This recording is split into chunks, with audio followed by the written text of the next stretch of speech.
నాకు సరైన ఆన్సర్ వచ్చేది కాదు అక్కడి నుంచి. సర్లే ఏస్తే ఏసాడు లేదా లేదులే ఇంకా రౌడీ షీట్ ఎలాగ పెట్టారు కదా అది పోద్దేటి, నేను కోర్టుకి వెళ్తే మాత్రం పోద్దేటి అనుకున్నాను.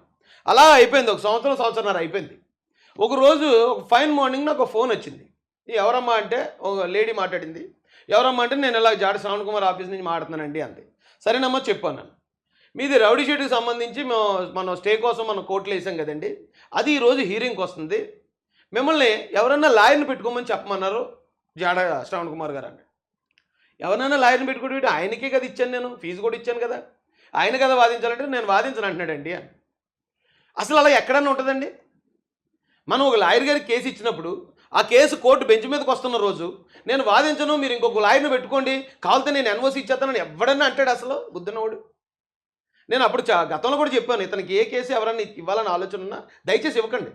కరెక్ట్ లాస్ట్ మినిట్లో దెబ్బేసేస్తాడు, లాస్ట్ మినిట్లో బ్లాక్మెయిల్ చేస్తాడు. సేమ్ నన్ను అలాగే బ్లాక్మెయిల్ చేశాడు ఆ రోజు. బ్లాక్మెయిల్ చేసి ఎవరన్నా పెట్టుకోమన్నారండి అంటే అప్పటికప్పుడు ఎవరు వస్తారండి మనకు లాయరు? నేనేమనుకున్నాను, రౌడీ షీట్ పోతుందని నేను అనుకోలేదు. రౌడీ షీట్ పోనెత్తాడు ఇటు జగన్.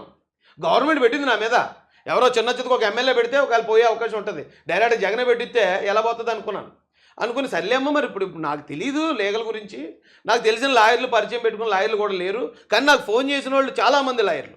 ఇప్పటికీ నా ఫోన్ ఆన్ చేసి హైకోర్టు అడ్వకేట్ అని నేను ప్రతి లాయర్ని ఆ పేరుతో సేవ్ చేసుకుంటాను. హైకోర్టు అయితే హైకోర్టు, కాకినాడ కోర్టు అయితే కాకినాడ కోర్టు, అలా పెట్టుకుంటాను. తిట్టు 100 మంది ఉంటారు నా దగ్గర. 100 మంది నాకు ఫోన్ చేసి అప్రిషియేట్ చేసిన వాళ్ళు, తమ్ముడు నువ్వు బాగా చేస్తున్నావు, ఏదైనా అవసరం అయితే చెప్పిన వాళ్ళు 100 మంది ఉంటారు నా దగ్గర. కానీ వాళ్ళు ఎవరి దగ్గర నేను సాయానికి వెళ్ళలేదు. సరే ఇతను దళితుల కోసం చేస్తున్నాను అంటున్నాడు కదా అని అతని దగ్గరికి వెళ్తే లాస్ట్ మినిట్లో దెబ్బేసాడు. దెబ్బేసేస్తే నేనేమనుకున్నాను, ఇక అప్పటికప్పుడు పెట్టినా పోదు కదా అని, సర్లేమ్మ ఏది జరుగుతుంది అదే జరుగుతుందిలే, దేవుడు చూసుకుంటాడులే. అప్పుడు కరెక్ట్గా నా మీద పీడీ యాక్ట్ పెట్టడానికి గవర్నమెంట్ సిద్ధంగా ఉంది. పీడీ యాక్ట్ పెట్టి సంవత్సరం పాటు జైల్లో పెట్టడానికి టెన్షన్లో ఉన్నాను నేను, ఎందుకంటే భార్య పిల్లలు కలిగిన వాడిని. సంవత్సరం పాటు జైలుకి పోవాలంటే ఎవరికైనా బాధే కదా. ఈ టైంలో ఇతను నెల దెబ్బేసేటని బాధపడ్డాను. సాయంత్రం 6 గంటలకు, అదే రోజు సాయంత్రం 6:30కి ఈయన ఈటీవీ నుంచి నాకు ఒక జర్నలిస్ట్ ఫోన్ చేశాడు. కంగ్రాట్స్ అండి అంటున్నాడు. ఏంటి ఎందుకంటే అంటే మీరు రౌడీ షీట్ కొట్టేసింది కదండి హైకోర్టు. నాకు నిజంగా మబ్బులు తేలిపోయినట్టు అయిపోయిందండి. అది ఏమో పీడీ యాక్ట్లో జైలుకి వెళ్ళిపోతాననే భయాందోళనలో ఆ బాధలో ఉన్న నాకు సడన్గా హైకోర్టు నుంచి ఇంత రిలీఫ్ మత్తిపోయింది నాకు నిజంగా. అయితే ఎలా జరిగింది మరి ఇది? నాకు లాయర్లు పొద్దునేగా చెప్పాడు ఇతను వాదించనని. మరి ఎలా జరిగింది ఇదంటే దాదాపు 300 మంది చిల్లర 300 చిల్లర మందికి ఉన్న రౌడీ షీట్లన్నీ ఆ రోజు మానవతారాయ్ గారట, ఎంతో మానవత్వం కలిగిన జడ్జి గారు, ఇది అసలు కరెక్ట్ కాదు, ఇది నిబంధనలకు విరుద్ధం ఇదని చెప్పి అందరికీ కొట్టేశారట. అలా పోయింది నా రౌడీ షీట్. ఎందుకంటే నా కేసులన్నీ చిన్న చిన్న కేసులు, ఏది కూడా 7 years అబోవ్ ఉండే క్రిమినల్ కేసులు కాదు నా మీద పెట్టినాయి. ట్రాఫిక్ ఇబ్బంది కలిగించానని, పార్టీ ఆఫీస్కి వెళ్తుంటే ఆ పార్టీ ఆఫీస్ అప్పుడు నేను ఒక 10 కార్లు 20 కార్లు వేసుకెళ్ళానని ఒక కేసు. ఇలాంటి చిన్న చిన్న కేసులండి. ఈ కేసులతో అసలు రౌడీ షీట్ ఓపెన్ చేయడానికి అవకాశమే లేదట. అయినా పెట్టారు నా మీద. ఎందుకు, నేను ఎక్కడన్నా ధర్నాలు రాస్తారోకలకి వెళ్ళిపోతుంటే నన్ను అడ్డుకోవడానికి లేదు అప్పుడు గవర్నమెంట్కి, కాబట్టి నువ్వు రౌడీ షీటర్ కాబట్టి అడ్డుకుంటాం అనడానికి ఓపెన్ చేశారు. అది ఇతను రౌడీ షీట్ నేను తీయించానని ఇది ఒక తప్పుడు స్టేట్మెంట్. దీన్ని నువ్వు ప్రూవ్ చేసుకో శ్రవణ్ కుమార్ రెడ్డి, ఇంకా నీకు టైం ఇస్తాను, 10 రోజులు టైం ఇస్తున్నాను. నువ్వు ప్రూవ్ చేసుకుని నువ్వు ఆధారాలు చూపించు. నిజంగా నువ్వే తీసినట్టుంటే, నువ్వే నా రౌడీ షీట్ తీయించేసినట్టుంటే నేను నీకు పబ్లిక్గా క్షమాపణ చెప్తాను వచ్చి. అది జరిగింది నేను ఎప్పుడు బయటపెట్టలేదు, ఎందుకంటే బయటపెట్టాల్సిన అవసరం ఉంది. నీ బుద్ధి నీ దగ్గర ఉంటుందని వదిలేశాను. దేవుడు నా పక్షాన ఉన్నాడు. నువ్వు ఉన్నా లేకపోయినా రౌడీ షీట్ డైరెక్ట్ హైకోర్టు తీసేసింది. ఎలా చెప్పుకుంటావు ఇన్ని అబద్ధాలు? నువ్వు దీనికి ఆధారాలు చూపించాలి. నువ్వు రౌడీ షీట్ కేసు తెచ్చేటప్పుడు 5 కేసులన్నీ నేను చూస్తా. ఆ కేసులన్నీ నిజమే, అమ్మాయిని మోసం చేసిన కేసులు, డబ్బులు తీసుకోలేదు వెళ్ళే కేసులు. ఇవన్నీ జగన్మోహన్ రెడ్డి పెట్టించాడు. జగన్మోహన్ రెడ్డికి ఏం సంబంధం? నా మీద జగన్మోహన్ రెడ్డి కేసులు పెట్టించాడో లేదో ప్రజలకు తెలుసు. ఎందుకంటే ఒక అడిషనల్ ఎస్పీ నా మీద కేసు పెడతాడా? ఒక అడిషనల్ డీజీపీ నా మీద కేసు పెడతాడా? ఓ TV9 లాంటి అతిపెద్ద సంస్థ నా మీద కేసు పెడుతుందా? కేసులు ఎవరు పెట్టించారనేది ప్రజలకు తెలుసు. ఓకే, ఇప్పుడు నువ్వు వచ్చి చెప్పినా నేను ఆయనే పెట్టించాడని నేనేం వాదించుకోవాల్సిన అవసరం నాకైతే లేదు. అయితే అమ్మాయిల్ని మోసం చేసిన కేసులు అంటున్నాడు. నిజంగా అలాంటి కేసులు ఉంటే నువ్వు ప్రూవ్ చేయాలి. నువ్వు ప్రూవ్ చేయకపోతే ఖచ్చితంగా నేను మాత్రం ఊరికి వదిలేదు లేదు. నిన్ను చెప్తున్నాను, జాడ శ్రవణ్ కుమార్ రెడ్డి, నిన్ను ఎవడెవడన్నా వదిలేసి ఉండొచ్చు. ఎందుకంటే నీ వెనకాతలో ఉన్న క్యాస్ట్ని బట్టో, నీ వెనకాల ఉన్న అంబేద్కర్ గారిని నువ్వు పెట్టుకున్నా, నువ్వు ఇప్పుడు నీ వేషధారణ కోసం పెట్టుకున్న అంబేద్కర్ని చూసి నేను వదిలేయచ్చు. నేను వదలాల్సిన అవసరం లేదు. ఆ చట్టాలు నాకేం వర్తించవు. నువ్వు నన్ను ఇంత డిఫేమ్ చేయడానికి, అంటే ఈ ఎస్ఎల్ నుంచి నిజాయితీతో ఇంతమంది యువతను సమీకరించి ఎవడన్నా ఒకటి పైకి వెళ్తా ఉంటే ఈ రకంగా ఏడుతున్నారా? ఈ రకంగా అబద్ధాలు చెప్తున్నారు అనేది నేను సమాజానికి ప్రూవ్ చేసుకోవాల్సింది. నేను నిజంగా ఇవన్నీ నిజాలైతే ఈరోజు నేను ఇలా బయటికి రాను, నీ మీద పరువు నష్టం కేసుకి వెళ్ళను, అక్కడ పని అవ్వకపోతే నీ మీదకి వస్తానని కూడా అనలేదు అన్నాం. ఆఫ్టర్ నువ్వు 10వ తరగతి చదివి ఆడి దగ్గర వీడి దగ్గర డబ్బులు తీసుకున్నాడు, నీకు ముఖ్యమంత్రికి ఏం సంబంధం? సో 8వ తరగతి 7వ తరగతి చదువుకున్నా, అసలు 1వ తరగతి కూడా చదవని కొడాలి నానికి డైరెక్ట్గా మంత్రి పదవి ఇచ్చాడు జగన్ రెడ్డి. మనోడు మాట్లాడితే 10వ తరగతి అని 10వ తరగతి చదివిన సచిన్ టెండూల్కర్ భారతరత్న. ఇప్పుడు ఆడు ఎంత చదివాడనేది కాదు, ఆడు ఉన్న ఫీల్డ్లో ఆడు ఎలా రాణించగలుగుతున్నాడు. 10వ తరగతి చదివిన వాళ్ళు ఇక్కడ చాలామంది చాలా పెద్ద పెద్ద స్థాయికి వెళ్ళి ఉన్నతమైన వ్యక్తిత్వం కలిగిన వ్యక్తులు చాలామంది ఉన్నారు. ఇప్పుడు నువ్వు అంత చదువుకున్నాను అంటున్నావు, ఏంటి ఉపయోగం? ఇంత చదువుకుని ఇంత నీచంగా మాడుతున్నావు, ఇంత నీచంగా అబద్ధాలు చెప్తున్నావు డైరెక్ట్గా వచ్చి. నువ్వు చేసిన పదవుకున్న విలువ కూడా తీసి పారేసావు. ఇప్పుడు ఇలాంటి అదో బతుకు బతికే కన్నా చదువు లేకుండా నీతిగా బతకడం మంచిదే. అప్పటికే ముందడుగు ప్రజా పార్టీ అన్నావు, అప్పటికే జేబీఎం యాక్సిస్ జస్టిస్ అన్న సంస్థ అన్నావు, అప్పటికే జేబీఎం భారత్ పార్టీ అన్నావు, మళ్ళీ అప్పటికే జై భీమరావు భారత్ పార్టీ అన్నావు. ఇప్పుడు దాన్ని కొన్ని రోజులేమో తెలుగుదేశం పార్టీకి అనుకూలంగా మాట్లాడావు, కొన్ని రోజులేమో బీజేపీ పార్టీకి అనుకూలంగా మాట్లాడావు, ఇప్పుడేమో నువ్వు మళ్ళీ వైసీపీ పార్టీకి అనుకూలంగా మాట్లాడుతున్నావు. ఇప్పుడు అంత చదివి ఏంటి ఉపయోగం? ఎవరైతే దళితుల మీద దాడి చేశారని మొన్నటిదాకా గొంతు చించుకుని అరిచావో ఇప్పుడు మళ్ళీ ఆళ్ళ సంఖలోకి దూరావు. ఏంటి ఉపయోగం? నీ చదువు వల్ల ఎవరికి ఉపయోగం ఈ రాష్ట్రంలో? నేను చదువుకోలేదని అసలు అంటున్నావు, అదే నన్ను కించపరచడానికి నువ్వు ఉపయోగించుకునే పదం అనుకుందాం. మరి చదువు లేనుండే అప్పట్లో డైరెక్ట్ జగన్మోహన్ రెడ్డి పిలిచి నాకు కండు వేసాడు, డైరెక్ట్ సీఎంఏ. దాని తర్వాత పవన్ కళ్యాణ్ గారు పార్టీ అధ్యక్షుడు, ఆయన డైరెక్ట్గా నాతో ఫోన్ చేసి మాట్లాడాడు.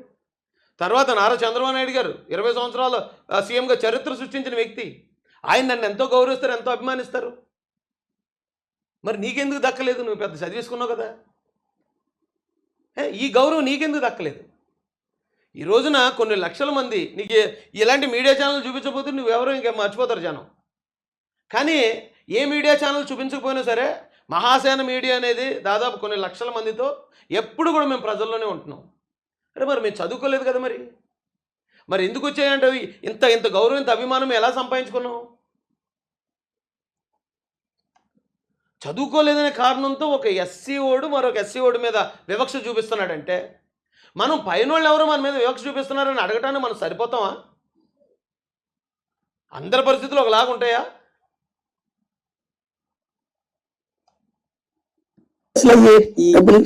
నాకు తెలిసి నాకు గుర్తున్నంత వరకు అమ్మాయిని మోసం చేసి డబ్బులు తీసుకున్నాడని హస్బెండ్ కేసు పెట్టాడు. ఒక అమ్మాయిని వాడుకొని ఆ కేసు నువ్వు చూపించాలా? జాడ శ్రవణ్ కుమార్ అమ్మాయిలను మోసం చేశాడని ఒక హస్బెండ్ కేసు పెట్టాడు అన్నావు కదా, నా మీద ఇప్పుడు ఇంకా కేసులు ఉన్నాయి, అలాగే ఉన్నాయి కేసులు. కొన్ని కేసులు కొట్టేయడం జరిగింది. ఈ కేసుల్లో ఎక్కడైనా సరే, లేదా నేను నీకు ఇచ్చిన కేసులు అన్నావు కదా, ఆ ఫైల్ నీ దగ్గర ఉంటుంది కదా, అది నువ్వు చూపించకపోతే మాత్రం నేను వదలనరా. నేను అమ్మాయిలను మోసం చేసామని భర్త నా మీద కేసు పెట్టిన కేసు నువ్వు చూపించకపోతే నీ మేకప్ మొత్తం పీకెత్తాను, నీ విగ్ మొత్తం పీకెత్తాను. నిన్ను మాత్రం ఖచ్చితంగా వదలను. నాకు తెలిసి నాకు గుర్తున్నంత వరకు అమ్మాయిని మోసం చేసి డబ్బులు తీసుకున్నాడని హస్బెండ్ కేసు పెట్టాడు. ఒక అమ్మాయిని వాడుకొని డబ్బులు తీసుకున్నాడని పెట్టారు, దుబాయ్ పంపిస్తాను. ఇది కూడా అమ్మాయిని వాడుకుని ఇది చేశానని కేసు పెట్టాను, ఆ కేసు కూడా నువ్వు చూపించాలి. ఆ కేసు నువ్వు చూపించకపోయినా సరే నీ నెత్తి మీద ఉన్న 4 వెంట్రుకలు పీకేయడం ఖాయం చట్టపరంగా. హస్బెండ్ కేసు పెట్టాడు, ఒక అమ్మాయిని వాడుకొని డబ్బులు తీసుకున్నాడని పెట్టారు, దుబాయ్ పంపిస్తానని డబ్బులు తీసుకున్నాడని చాలా మంది దగ్గర డబ్బులు తీసుకుని కేసు పెట్టారు. ఇది కూడా ఓపెన్ ఆఫర్ ఇస్తున్నాను నేను. ఎవరి దగ్గరైనా సరే నేను దుబాయ్ పంపిస్తానని నేను డబ్బులు తీసుకున్నట్టు కానీ పోనీ అది నువ్వు ప్రూవ్ చేయలేవు, ఎలాగా ఎన్ని అబద్ధాలు కాబట్టి కనీసం కేసు పెట్టినట్టు ప్రూవ్ చేయి చాలు. నన్ను ఇలా దుబాయ్ పంపిస్తాను అన్నాడండి, నా దగ్గర డబ్బులు తీసుకున్నాడని నా మీద ఎవరన్నా పెట్టిన కేసు, ఆ కేసును నువ్వు చూపించాలి నాకు.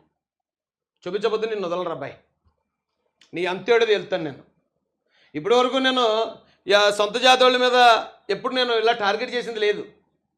ఎప్పుడన్నా ఒకవేళ ఏదో ఎవరన్నా కులాహంకారంతో కొద్దిమంది, మతాహంకారంతో కొద్దిమంది ఏమైనా చేస్తుంటే వాళ్ళ మీద ఫైట్ చేశాను తప్ప నీలా ఎప్పుడు నేను పెట్టలేదు. నీ మీద ఒకరి మీద, మందకృష్ణ గారి మీద ఒకరి మీద, ఇలాంటి వాళ్ళ మీద నేను ఎప్పుడు ఫోకస్ పెట్టలేదు. ఇప్పుడు పెడతాను, ఖచ్చితంగా పెడతాను. మిమ్మల్ని కూడా వదలను నేను. జాడ శ్రవణ్ కుమార్, నువ్వు ఇవి ప్రూవ్ చేయకపోతే, ఎందుకంటే నిన్నే ఎందుకు అడుగుతున్నానంటే వైసీపీ వాళ్ళు ఎంతకన్నా ఘోరమైన ఆరోపణలు చేశారు నా మీద, వాళ్ళని అడగను నేను. ఎందుకంటే అవి రాజకీయ ఆరోపణలు, ప్రత్యర్థులు చేసుకుంటారు ఎన్నైనా చేసుకొని. కానీ నేను కేసులు చూశాను, నేను అతని లాయర్ని, నేను రిటైర్డ్ జడ్జిని, నేను చూశాను కాబట్టి చెప్తున్నాను అన్నావు పబ్లిక్గా, అది మీడియా ముఖంగా. నువ్వు ఎవరితోటో సందులోనో గొంతులోనో మాడుకుంటే కూడా వదిలేద్దాను నేను.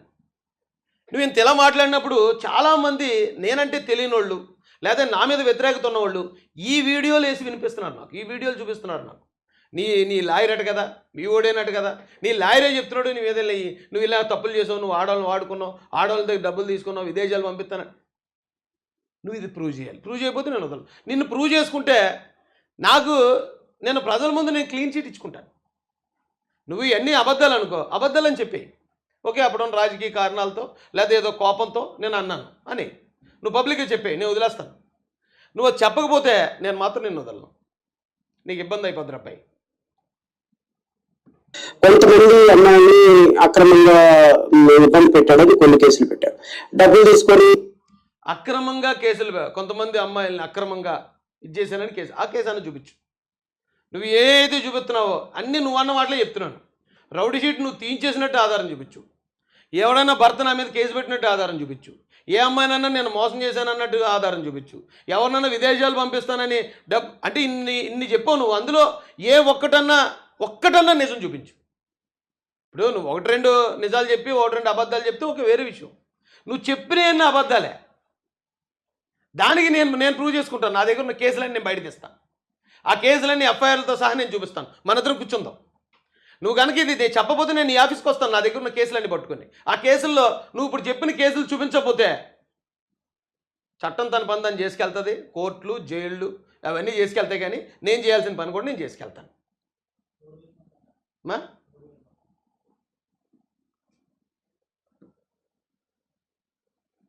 చంద్రబాబు నాయుడు అనండి, నో ప్రాబ్లం. బట్ జై భీమ్ నినాదం చెప్పి డబ్బులు తీసుకుని పెట్టారు. దుబాయ్ పంపిస్తానని డబ్బులు తీసుకున్నాను, చాలా మంది దగ్గర డబ్బులు తీసుకుని కేసు పెట్టారు. కొంతమంది అమ్మాయిని అక్రమంగా ఇబ్బంది పెట్టాడని కొన్ని కేసులు పెట్టారు. డబ్బులు తీసుకొని అడిగితే బెదిరించారని కొన్ని కేసులు పెట్టారు. ఇవన్నీ కూడా ఇండివిజువల్స్. నా తల్లిదండ్రులు సాక్షిగా చెప్తున్నానండి, ఎవరి దగ్గర నేను డబ్బులు తీసుకున్నది లేదు, నేను ఎవరిని దుబాయ్ పంపిస్తానని అన్నది లేదు, మోసం చేసింది లేదు. కనీసం జగన్ రెడ్డి పెట్టిన తప్పుడు కేసులు ఆ కేసులు కూడా పెట్టలేదు అతను. ఒక భార్యను మోసం చేశానని ఒక భర్త నా మీద కేసు పెట్టింది లేదు, జగన్ పెట్టించింది లేదు. నా మీద పెట్టిన కేసులన్నీ వేరే. పోలీసులు విధులకు ఆటంకం కలిగించానని. ఎప్పుడో 2017లో నాదో కంపెనీ ఉండేది. ఆ కంపెనీలో అప్పుడు చేసిన ఒక 2 ఎంప్లాయీస్ మాత్రం అమ్మాయిలు మాకు జీతాలు ఇవ్వలేదండి అని వాళ్ళతో పెట్టించారు. ఎక్కడ 2017, ఎక్కడ 2021. 2 అమ్మాయిలు వచ్చి పెట్టారు. ఆ 2 అమ్మాయిలు వాళ్ళే కేసులు విత్డ్రా చేసుకున్నారు. కనీసం నేను కాంప్రమైజ్కి కూడా వెళ్ళలే. వాళ్ళకి అప్పుడున్న పరిస్థితుల వల్ల మేము పెట్టాల్సి వచ్చిందన్నయ్య, దయచేసి మమ్మల్ని క్షమించండి. మీరు మమ్మల్ని ఎప్పుడు కూడా సొంత చెల్లెల్లా చూసుకున్నారని 2 కేసులు కూడా తీసేశారు వాళ్ళే. మరి ఇతను అది కూడా వాళ్ళు పెట్టిన కేసు ఏంటంటే మాకు జీతాలు ఇవ్వలేదు, కంపెనీలో జీతాలు ఇవ్వలేదు అనేది అమ్మాయిలను వాడుకోవటం కాదండి. నేను నిజంగానే నా కంపెనీ లాస్ అయిపోయిందని చెప్పాను మీకు. లాస్ట్ అంటే చివరిలో కంపెనీ క్లోజ్ చేసేస్తున్న సమయంలో 1-2 నెలలు జీతాలు పెండింగ్ బకాయి పడ్డాను నేను ఖచ్చితంగా. అప్పటి వరకు వాళ్ళకి జీతానికి బదులు 2 జీతాలు ఇచ్చిన టైము ఉంది. వాళ్ళు ఎవరు 50 మంది పనిచేశారు నా దగ్గర, ఎవరు వచ్చి ఒక్క మాట అనలే. కానీ వీళ్ళిద్దరితో అదే ఒకళ్ళు సామలకోట, ఒకళ్ళు పెద్దాపురం. నా మీద అప్పుడు ఫస్ట్ కేసులు పెద్దాపురంలోనే పెట్టారు, పెద్దాపురం సామలకోటలో పెట్టారు. ఎలా పెట్టాలి, ఈ కేసులు సరిపోవట్లేదు, రాయేష్ని అరెస్ట్ చేయడానికి అన్నప్పుడు సరే ఆడవాళ్ళు కూడా కేసులు పెడితే బాగుంటుందని వీళ్ళు 2 పిల్లల్ని తీసుకొచ్చి ఆడపిల్లలు 2 పెట్టించారు తప్ప వీడు చెప్తున్న కేసులు ఒక్క కేసు లేదు నా మీద. నేను నిజం చెప్తాను, తల్లిదండ్రులు సాక్షిగా చెప్తున్నాను. ఎవరి దగ్గర డబ్బులు తీసుకుని నేను ఎవరిని బెదిరించలేదు. ఏ ఆడపిల్లని నేను ఎప్పుడు ఏ ఆడపిల్ల పట్ల నేను అసభ్యంగా ప్రవర్తించలేదు. ఇంకా చెప్పాలంటే చాలామంది అంటే మనం ఉన్న పొజిషన్కో లేకపోతే మనం మాట్లాడేదానికి అట్రాక్ట్ అవుతారు కొంతమంది ఆడపిల్లలు. అది తప్పని నేను ఎప్పుడు వాళ్ళు అట్రాక్ట్ అయ్యి చాలా మెసేజ్లు, చాలా ఫోన్లు, చాలా మాట్లాడతారు. మాట్లాడినా మన లిమిట్స్ మనకు తెలియాలి. నేను మొన్న ఎవరో ఆదిమూలం గురించి చెప్పాను. మహిళలు ఒకవేళ ఇష్టపడవచ్చు, నువ్వు ఎమ్మెల్యే కాబట్టి, కానీ నీ బుద్ధి నీ దగ్గర ఉండాలి. అలా నాకు చాలామంది అండి 100 మంది పెడతారు మెసేజ్లు. వాళ్ళెవరిని కూడా ఎప్పుడు నేను కించపరచను, తక్కువగా చూడడం, వాళ్ళని ఏంటి ఇలా మాట్లాడుతున్నారని కూడా వాళ్ళ మీద నేను దురుసుగా ప్రవర్తించను, రిప్లై ఇవ్వనంతే. ఎందుకంటే అదేం తప్పు కాదు, అది ఆపోజిట్ సెక్స్కి ఉన్న రియాక్షన్, అది దాన్ని మనం ఏం చేయగలుగుతాం? ఎప్పుడు చేయలేను నేను ఇలాంటి మోసాలు. కానీ ఆడపిల్లల పట్ల అసభ్యంగా మాట్లాడడం కానీ లేకపోతే ఆడపిల్లలతో ఫోన్లు మాట్లాడడం కానీ ఈ ఎప్పుడైతే నేను మహాసేనగా నేను యంగ్స్టర్గా ఉన్నప్పుడు నేను మందు వేసేవాడిని, నేను ఆ టైంలో నేను ఎలా ఉండాలో అలా అవన్నీ చెప్పేశాను నేను ఎప్పుడో 2006కు ముందు. ఇప్పుడు చాలా అవకాశాలు వస్తాయి. వచ్చినా మనం ఉన్న స్థాయికి ఒక లీడర్‌గా ఉన్నాం. కొంతమందిని మనం లీడ్ చేసి తీసుకెళ్లాల్సి వచ్చినప్పుడు మనం వాళ్ళకి మార్గదర్శకంగా ఉండాలి. మనం తాగేసి తందనాలాడి మన సిగరెట్లు కాల్చి గుట్కా మట్కాలు వేస్తా ఉంటే మన దగ్గరికి వచ్చిన వాళ్ళకి ఎలా చెప్తాం? నా దగ్గర ఏ చెడ్డ అలవాటు లేదు. నేను ఏ రోజైతే యేసు ప్రభుని ఈవేళని నేను మారిపోతాను తండ్రి నాకు ఒక అవకాశం ఇవ్వండి అని అడిగానో ఆ రోజు నుంచి నేను దాంట్లో జోలికి పోలేదు ఇక. అలాంటిది ఇంత పబ్లిక్ ఇప్పుడు నిజాయితీగా ఉండి ఏంటండి ఉపయోగం ఇప్పుడున్న ఈ కాలానికి? నిజాయితీగా లేనివాడు ఎలాగ దొంగ అని చెప్తున్నారండి. నిజాయితీగా ఉన్నవాడిని కూడా దొంగ అంటే, నీతిగా బతికేవాడి మీద కూడా ఇలాంటి ఆరోపణలు చేస్తూ ఉంటే, అది అతను లాయర్ని నేనని చెప్పుకుంటూ ఏం చేయాలండి ఇలాంటి వాళ్ళని? ఇప్పుడు నేను సైలెంట్గా ఉంటాను, పోనీ ఆరోపణలు నేను సైలెంట్గా ఉంటే వినేవాళ్ళు ఏమనుకుంటున్నారు? సొంత లాయరే చెప్తున్నాడు అయ్యే కేసులట అతని మీద అన్నీ జగన్ రెడ్డి పెట్టించినవి కాదట అన్నీ కూడా ఇతను ఇలాంటి తప్పుడు పనులు చేయడం వల్ల పెట్టిన కేసులట అని చెప్తున్నాడు వీడు. అసలు ఈ లాయర్ వృత్తికి మచ్చ ఇలాంటి వ్యక్తి, ఆ జడ్జి వృత్తికి మచ్చ ఇలాంటి వాడు. ఫేస్బుక్ లో మాట్లాడితే నాయకుడు ఎట్లయితారు? డబ్బులు తీసుకొని అడిగితే బెదిరించారని కొన్ని కేసులు పెట్టారు. ఇవన్నీ కూడా ఇండివిజువల్స్ పెట్టింది. ఇంట్లో ఎవరు లేరు. పొలిటికల్ మోటివ్ కేసులు అన్ని పెట్టి అందరూ ఇండివిజువల్స్ పెట్టారు. ఆ కేసులు ఏదో మెల్లమెల్లగా సెటిల్ చేసుకుంటున్నాడు. అంటే దళితుల మీద నేను పోరాటం చేసింది కాబట్టి నా మీద కేసులు పెట్టారని మాట్లాడతాడు. అదంతా నిజం చెప్తున్నాను. జాడ శ్రవణ్ కుమార్, నీ భార్య పిల్లల మీద ఒట్టేసి చెప్పు. నువ్వు నా మీద కేసులు పెట్టినప్పుడు అవన్నీ తప్పుడు కేసులన్నీ నువ్వు ఫేస్బుక్లో వీడియో పెట్టావా లేదా? నువ్వు పెట్టావా లేదా? నీ భార్య పిల్లల మీద ప్రమాణం చేయి చాలు. ఇప్పుడు ఈ రోజు నువ్వు వచ్చి మరి నా మీద ఎందుకు కక్ష కట్టావో, నా మీద ఎందుకు విషం కక్కావో నాకైతే తెలియదు, కానీ నువ్వు ఆ రోజు పెట్టావా లేదా? అలాగే నేను చేబ్రోల్లో ఆ దళిత రైతు పక్షాన 36 గంటలు అక్కడే కూర్చొని నేను పోరాడుతున్నప్పుడు 2000 మంది పోలీసులు వచ్చి ఆ రోజు వాళ్ళు ఎంత నచ్చ చెప్పినా వదలలేదు నేను. ఆ కారణంగానే నా మీద వెంటనే 2-3 రోజులు తిరగకుండా కేసులు పెట్టి అరెస్ట్ చేశారు నన్ను. ఆ రోజు రాత్రి నువ్వు ప్రభురాజు అనే నీ దగ్గర ఉండే నీ శిష్యుడు, మా ఊరు కుర్రోడే కానీ నీ శిష్యుడిగా ఉండేవాడు, అతని ఫోన్కి నువ్వు ఫోన్ చేసి ఆ ఫోన్ ద్వారా నాతో మాట్లాడి నన్ను అప్రిషియేట్ చేసావా లేదా? నీ భార్య పిల్లల మీద ప్రమాణం చేసి చెప్పు, లేకపోతే నేను చెప్తాను. నా తప్పుడు కేసులో నువ్వు మాట్లాడింది నేను చెప్తాను. ఇప్పుడు దాకా నేను మాట్లాడిన ప్రతి మాట నిజం నేను చెప్తాను. నేను నీ కేసులు ఇచ్చింది నిజం, నీకు 10,000 ఫీజు ఇచ్చింది నిజం. ఆ కేసులన్నీ అప్పుడు నువ్వు చూసినప్పుడు అవన్నీ తప్పుడు కేసులని నువ్వు చెప్పింది నిజం. ఎన్ని తప్పుడు కేసులండి, దీని మీద రౌడీ షీట్ నిలబడదండి అని నువ్వు చెప్పింది నిజం. నువ్వు తర్వాత హైకోర్టులో నేను ఈరోజు వాదించున్న అతని కేసు గురించి ఎవరన్నా లాయర్ని పెట్టుకోమని నువ్వు నాకు ఫోన్ చేయించింది నిజం. ఏ ఒక్కటి అబద్ధం చెప్పిన తల్లిదండ్రుల సాక్షిగా నేను చెప్తున్నాను. నీకు దమ్ముందో అలా చెప్పేది, లేదా నువ్వు ప్రూవ్ చేయి. ఇప్పుడు ఇదంతా ఆన్లైనే కదా. ఇప్పుడు ఏ కేసులో ఉన్నా నువ్వు ఆన్లైన్ ఈ కోర్టు కొడితే వచ్చేస్తాయి కదా. ఒక్కటన్నా ప్రూవ్ చేయాలి. నువ్వు ప్రూవ్ చేయకపోతే నిన్ను మాత్రం వదలను నేను. ఎవడన్నా సరే నిన్ను అదే అంతకుముందు జడ్జిగా చేసావనో, లేకపోతే నువ్వు లాయర్గా ఉన్నావనో, లేకపోతే నువ్వు ఒక దళితుడివనో, నీ వెనక అంబేద్కర్ ఫోటో పెట్టుకుని ఎవడన్నా నిన్ను వదలొచ్చు. బట్ రాయేష్ మాసాన్ని వదలడం నిన్ను. నువ్వు చీడ పురుగువి. అంబేద్కర్ గారి పేరు చెప్పుకుని ఓట్లు సంపాదించుకోవడానికి ఇప్పుడు నువ్వు జై భీమ్ భారత్ పార్టీ అని ముందుకు వచ్చావు. నువ్వు ఆ రోజున ముందడుగు ప్రజా పార్టీ అని చెప్పి అసలు అంబేద్కర్ గారే లేరు.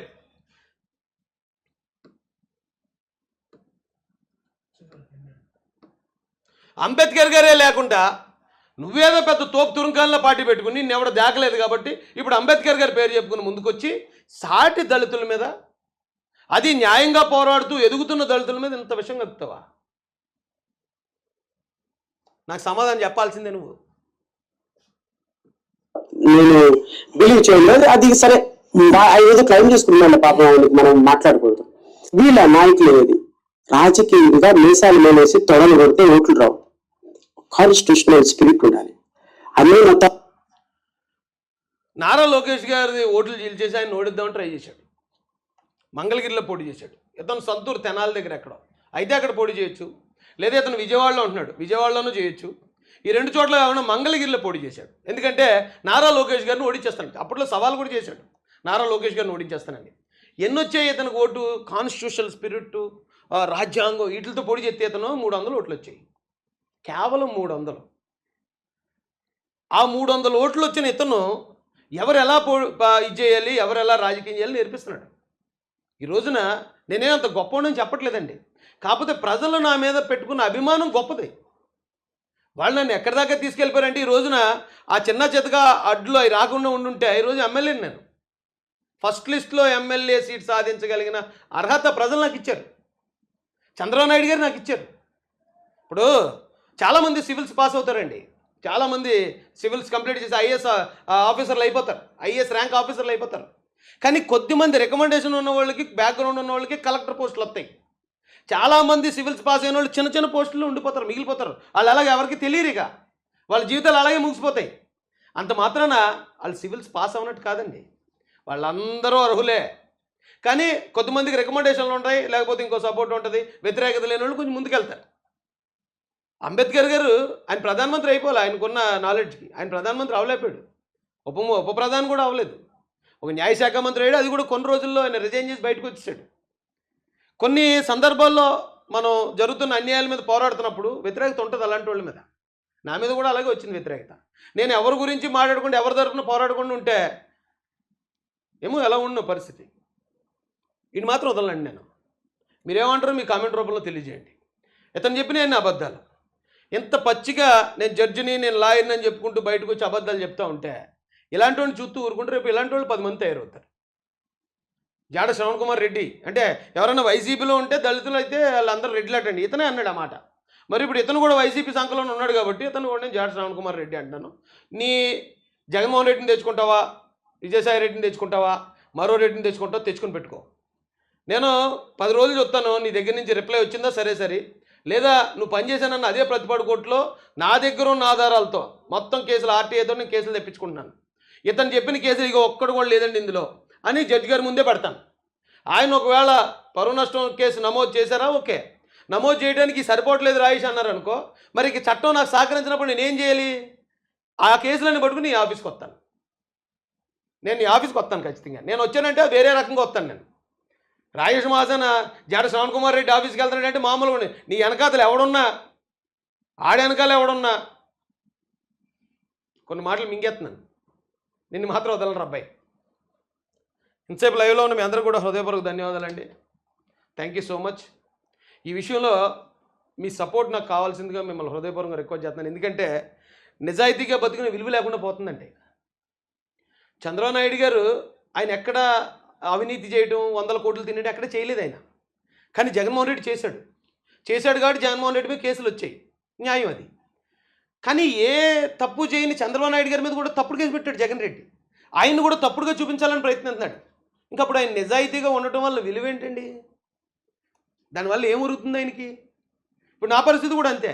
మేము ఎక్కడన్నా చిన్న తప్పు చేస్తే అప్పుడు గవర్నమెంట్కి వ్యతిరేకంగా ఉండేవాళ్ళం. ఒకటే చిన్న తప్పు చేసి దాన్ని భూతార్థంలో చేసి మమ్మల్ని కనపడనివ్వకుండా చేసేస్తారు. ఎక్కడ ఏ పొరపాటు లేకుండా చాలా క్లీన్గా బతికాం మేము. అలాంటి మా మీద కూడా ఇలాంటి వాడు వచ్చి ఇలాంటి తప్పుడు ప్రచారం చేసేస్తూ ఉంటే మరి ఇంక అంత నీతిగా బతికి ఏంటి ఉపయోగం? అది నీతిగా బతికినోడికి బాధ అనిపిస్తుందండి. మరి రాజకీయ విమర్శలు అయితే నేను పట్టించుకొని చెప్పాను కదండి, ముందే చెప్పాను. వైసీపీ వాళ్ళు 100 అన్నారు నన్ను. అమ్మాయిలు విదేశాలు సప్లై చేశానని ఏకంగా పేపర్ క్లిప్లు ఎడిట్ చేసి మరీ పెట్టారు. చేపల కూర తినేసి దొంగతనానికి వెళ్ళి చేపల కూర తిని పడుకున్నానట్టు నేను, దానికి అది ఎడిట్ చేసి పెట్టారు. వాటిని ఎప్పుడు పట్టించుకోలేదు నేను. రాజకీయం నన్ను తట్టుకోలేకపోతున్నారు వాళ్ళు, కాబట్టి వాళ్ళు 100 రకాలుగా నన్ను అడ్డుకున్న ట్రై చేస్తారు. అది రాజకీయం, వదిలేస్తాను. కానీ ఇలాంటి మాత్రం వదలకూడదండి. ఇంటి దొంగ లాంటోడు, వెన్నుపోటుదాడు, కట్టప్ప లాంటోడు, ఇలాంటోడు. అంబేద్కర్ ఐడియాలజీ అని చెప్పుకుంటూనే జైభీం భారత్ పార్టీ అని చెప్పుకుంటూ దళితులుగా అన్యాయం చేసి, దళిత పథకాలు రద్దు చేసి, దళితులను చంపేసి, శిరోమండనాలు చేసి, డెడ్ బాడీ డోర్ డెలివరీ చేసిన మళ్ళీ జగన్ రెడ్డి సంఖ్యలో ఎలా దూరతాడు? ఇలాంటి కన్నింగ్ ఫాక్సుల సంగతి మాత్రం తేల్చాల్సింది. అయ్యా ఉంటానండి. Thank you so much. జై భీమ్, జై భారత్, జై జై మహాసేన. కామెంట్లు చదవనా? ఉండండి, కామెంట్లు ఏం పెట్టారో చూద్దాం అయితే.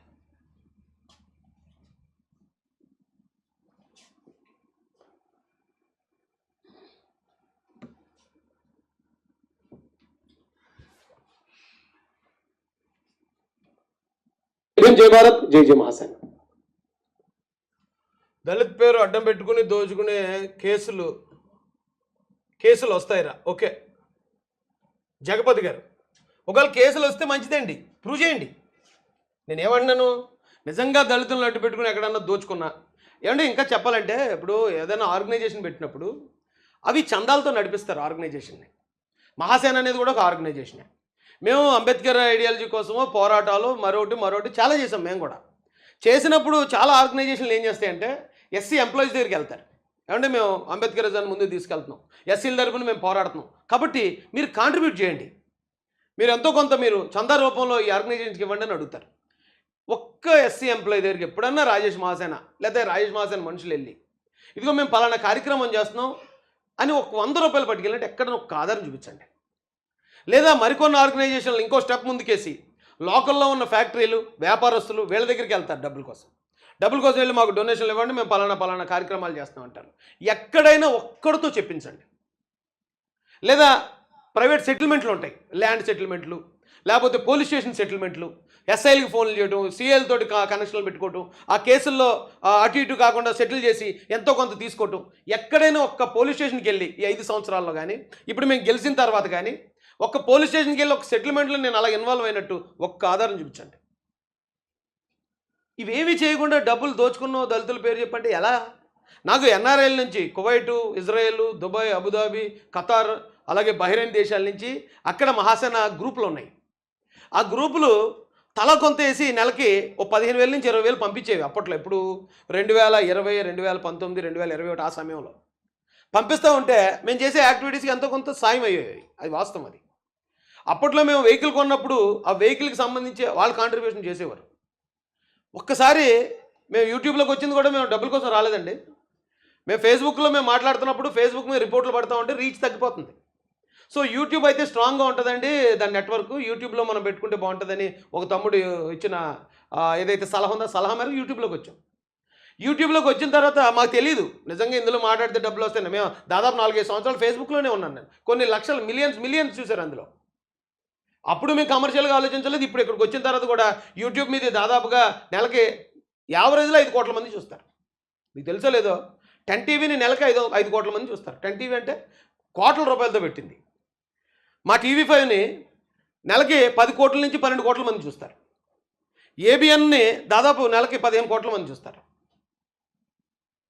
మహాసేన మీడియాని 5 కోట్ల మంది చూస్తారు. పెద్ద ఛానల్స్, పెద్ద నెట్. సాక్షి టీవీని 10 కోట్ల మంది చూస్తున్నారు. 10 కోట్లు 8 కోట్లు చూస్తున్నారు. సాక్షి టీవీ 300 కోట్లు 400 కోట్లు దాన్ని పెట్టుబడి. నెలకి 8 కోట్ల మంది చూస్తారు సాక్షిని. కానీ మహాసేన మీడియా నెలకి 5 కోట్ల మంది చూస్తారు. ఏ పెట్టుబడి లేదు, ప్రజలే పెట్టుబడి, ప్రజల అభిమానమే పెట్టుబడి. అప్పుడు ఇందులో నుంచి ఇన్కమ్ స్టార్ట్ అయింది. ఓ 10 రూపాయలు వస్తున్నాయి మన ఖర్చులు కనగానే నేను వెంటనే మా ఎన్ఆర్ఐలకి ఫోన్ చేసి అప్పుడే 2021, 2022లో తమ్ముడు మీరు అక్కడి నుంచి పంపిస్తున్నారు కదా ఇంక పంపించొద్దు, మనకు కావాల్సిన అది ఏదైతే మనకు కావాల్సిన ఆర్థిక సహకారం యూట్యూబ్ ఛానల్ నుంచి మన అభిమానులు మనమే చూపించే అభిమానంతో వస్తుంది, కాబట్టి ఇంకెక్కడి నుంచి మీరు పంపించొద్దని ఇష్టంగా పంపించే వాళ్ళు కూడా వద్దన్నాను నేను ఇప్పటికీ అడిగితే నీకు అవసరమైనప్పుడు అడుగు, ఏదైనా కార్యక్రమం చేసేటప్పుడు అడుగు, మేము అది చేస్తాం ఇది చేస్తాం అన్నవాళ్ళు వందలాది మంది ఉన్నారు మా దగ్గర. ఎప్పుడన్నా మేము చాలా మీటింగ్లు పెట్టాం. ఏమంటే ఈ మీటింగ్ పెడుతున్నాం మీరు భోజనాలు పెట్టండి, ఈ మీటింగ్ పెడుతున్నాం మీరు పలానాది ఇవ్వండి అని ఎవరన్నా ఒక్కరిని అడిగినట్టు ఒక ఆధారం చూపించండి. ఇదంతా నేను ఓపెన్గా పెడుతున్నాను, ఓపెన్ ఆఫర్ ఇది. ఏదున్నా ఒకవేళ ఏదన్నా అనుకోని సమస్య వచ్చి పడింది, జగన్ రెడ్డి మా కారులో లాక్కున్నాడు, ఇదే యూట్యూబ్ ఛానల్లో ఇక్కడ నిలబడి ఇది పరిస్థితి అని చెప్పాను. వాళ్ళు ఎవరో ముక్కు ముఖం కూడా నాకు తెలియదు. ఎవరికి నేను ఫోన్ చేసి నాకు డబ్బులు ఇవ్వండి అని అడగలేదు. అడగకపోయినా ధన ప్రవాహం కురిపించేస్తారు నా మీద. జనం అంత అభిమానం మా మీద, మా నిజాయితీ మీద అంత అభిమానం. అది చేసాను తప్పండి. ఎప్పుడు ఎవరికి మేము అలాగా ఫోన్లు చేయటమో లేకపోతే అడగటం ఈ ఆర్గనైజేషన్ అలా ముందుకు తీసుకెళ్ళలేదు ఎప్పుడు మేము. మరి ఎలాగని డబ్బులు డిమాండ్ చేస్తున్నాం అని మాట్లాడుతున్నారు, మరి నాకైతే అర్థం కావట్లే.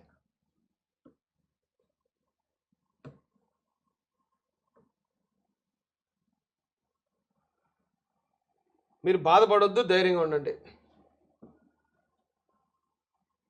నేను ఆగిపోయా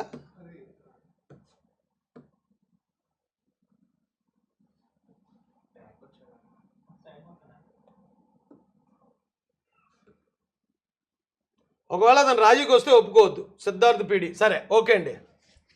గుట్కా నాని గారితో పోల్చుకున్నామంటే అర్థమవుతుంది, సచిన్ టెండూల్కర్తో పోల్చుకున్నామంటారా గుట్లే అంటే ఏంటి అర్థం? గుట్కా నాని మినిస్టర్ అయిపోయాడు, సచిన్ టెండూల్కర్ మినిస్టర్ అవ్వలేదు. కానీ సచిన్ టెండూల్కర్ గారు భారతరత్న. గుట్కా నాని నువ్వేం తక్కువ అంచనా, గుట్కా నానిని మినిస్టర్ చేశాడు జగన్ రెడ్డి.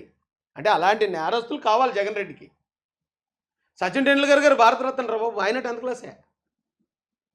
అది చెప్పాను నేను. మాజీ జడ్జి నాగార్జున రెడ్డి ద్వారా వీడిని జగన్ కొనేసి వాడుకుంటున్నాడు. ఎవరో నాగార్జున రెడ్డి గారి ద్వారా కొనేహారటండి ఈయన్ని వదలొద్దని. అనే నమస్తే అంబేద్కర్ డిఎన్ఏ కలిగిన మాల్ రాయేష్ అన్నతో పెట్టుకున్నాడు బాలరాజు. ఓరి బాలరాజు, నువ్వు మాల తీవ్రవాదిగా మారిపోతున్నావురా. Rayesh Chowdary you are digging your grave. అంటే తెలుగుదేశం పార్టీలో ఉంటే ఇంక చౌదరి, రెడ్డి పార్టీలో ఉంటే రెడ్డి, కాపు పార్టీలో ఉంటే కాపు. ఎక్కడి నుంచి వస్తున్నారు రా బాబు మీరు అందరూనే? కాంగ్రెస్ పార్టీ నుంచి అంబేద్కర్ గారు కూడా ఉన్నారు. అయితే ఆయనకు కూడా అంటగడతారా మీరు లెక్కనే?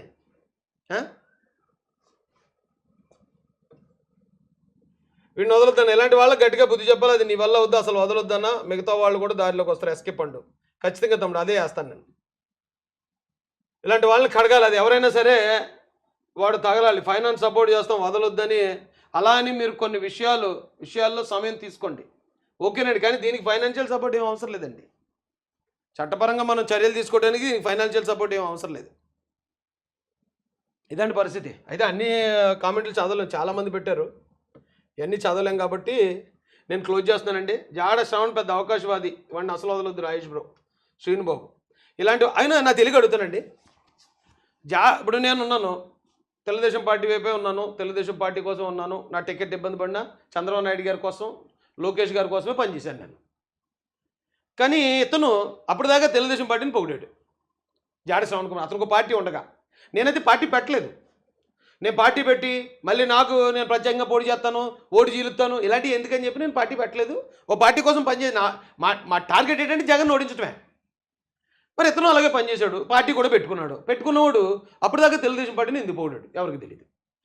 సడన్గా ఎలక్షన్ ముందు తెలుగుదేశం పార్టీని తిట్టడం మొదలెట్టాడు. ఇప్పుడు నువ్వు పార్టీ వ్యక్తివి కదా. ఇప్పుడు నాకు అనుకోగల నేను ఒకవేళ ఏదన్నా మాట నేను విమర్శించినా లేదా ఆవేశంలో మాట్లాడినా అర్థం ఉంది. నాకు ఒక టికెట్ వచ్చింది, కొందరు నిర్ణయాల వల్ల పోయింది కాబట్టి నేను ఏదైనా మాట్లాడినా అర్థం ఉంది. నీకేం పోయింది అసలుకి? ఇది ఏ నష్టం వచ్చింది? చాలామంది పుకార్లు ఉన్నాయి, ఏదో మాకు పొత్తు కావాలి, మాకు ఇన్ని సీట్లు కావాలి, అది కావాలి, ఇది కావాలని డిమాండ్ చేశాడు. అది వద్దన్నారు కాబట్టి. ఎందుకంటే ఇప్పుడు టీడీపీ జనసేన పొత్తులో ఉన్నాయి, వాళ్ళకి ఇంకో పార్టీ పొత్తు అవసరం లేదు. అలాంటి క్రమంలో ఇతను యాక్సెప్ట్ చేయలేదు కాబట్టి రివర్స్ చేయడానికి కొంతమంది అనుకుంటున్నారు. మరి అది వాస్తవం అన్నట్టు ఉంది కదా. లేకపోతే నువ్వు ప్రతిపక్షం తరపున ఉంటూ అధికార పార్టీ మీద పోరాడినోడివి, ఎలక్షన్ దగ్గరలో వచ్చి మళ్ళీ అధికార పార్టీతో ఎలా చేతులు కలుపుతావు? అధికార పార్టీ ఎలా మాట్లాడతావు? ఇప్పుడు ఇంకా మళ్ళీ అధికార పార్టీ ఇదే వైసీపీ పార్టీ ఎలా చేరిపోయావు? అప్పుడే సాక్షి మీడియాలో పేటీఎం గలతో ఎలా కూర్చుంటావు? ఎలా నమ్ముతారు మరి నీలాంటి? నీకు 300 ఓట్లు పడడం కూడా చాలా ఎక్కువ. 300 ఓట్లు 200 ఓట్లు మరి అలాగే పడతాయి ఇలా బతికితేని. నిజంగా అంబేద్కరిజం కోసం బతికితే, దళితుల కోసం మాట్లాడితే. ఏమంటే మేము 2018, 19, 20లోనూ ఎలక్షన్కి ముందు గ్రాడ్యుయేట్ ఎమ్మెల్సీ ఎలక్షన్ జరిగింది ఇక్కడ ఉభయ గోదావరి జిల్లాలో. మేము పోటీ పెట్టాం ఇండిపెండెంట్గా. 5,000 ఓట్లు పడ్డాయి, గ్రాడ్యుయేట్ ఓట్లు, మామూలు ఓట్లు కాదండి. మా మహాసేనలో 100 మందికి ఒకడే ఉన్నాడు గ్రాడ్యుయేట్ ఓటు ఉన్నవాడు. అంటే 100 మంది, ఒక ఓటు ఈక్వల్ టు 100. ఇది 2019లో మేము పోటీ పెడితేనే 46 సీరియల్ నెంబర్ వచ్చింది. అప్పుడు మా మహాసేన స్టేట్ ప్రెసిడెంట్గా ఉన్న వ్యక్తిని నిలబెట్టాం. 5,000 ఓట్లు పడ్డాయి మాకు ఆ సమయంలో. ఇప్పుడు మేము పోటీ చేసిన అదే పరిస్థితి. కానీ అలా పోటీ చేసి ఓటు అటు ఇటు కాకుండా చేల్చడం, ఎదుటోని బ్లాక్మెయిల్ చేయటం, మాకు ఇది చేస్తేనే మేము మీకు ఓట్లు వేస్తామని బ్లాక్మెయిల్ చేయటం, ఇలాంటి బ్లాక్మెయిల్కి ఎప్పుడు పోలేదు మేము. రాష్ట్రం కోసం ఆలోచించాం, ఏ నాయకుడు వస్తే అందరూ బాగుంటారని ఆలోచించాం తప్ప ఇలాంటి బ్లాక్మెయిల్ రాజకీయాలు చేయలేదు మేము పార్టీ పెట్టాం కాబట్టి మాకు పొత్తు ఇవ్వాలి, మాకు ఇన్ని సీట్లు ఇవ్వాలి, మాకు మినిస్టర్ ఇవ్వాలి, మాకు ఇంకోటి చేయాలి. అదే అప్పుడున్న సమయం. మళ్ళీ జగన్ వస్తే అందరినీ చంపేసే పరిస్థితి, అందరూ చచ్చిపోయి శ్మశానంలో ఉంటాం. అలాంటి పరిస్థితుల్లో మనకు సీట్లు, మనకు ఎమ్మెల్యే సీట్లు, మనకు పొత్తు, మనకు డబ్బులు ఇవే అవసరం. మేము అలా చేయలేదండి. అందుకే ప్రజలు మా వెనకాల ఉన్నారు. ఈ రోజున ఇంతమంది ప్రజలు దాదాపు ఇప్పుడు ఈ వీడియో మాట్లాడుతున్నప్పుడే 3,000 మంది అలాగా నిలబడి వింటున్నారంటే ఆ లైవ్లో నిలబడి ఎవరికి వస్తుంది అంత అభిమానం? నేను నిజాయితీగా ఉన్నాను, ప్రజలు ఒప్పుకుంటున్నారు. కానీ నీలాంటి తప్పుడు మనుషులు చేసే ఆరోపణల్ని కొంతమంది అమాయకులు నమ్ముతారు. అయినా మా నిజాయితీని మేము ప్రూవ్ చేసుకోవాలంటే నీలాంటి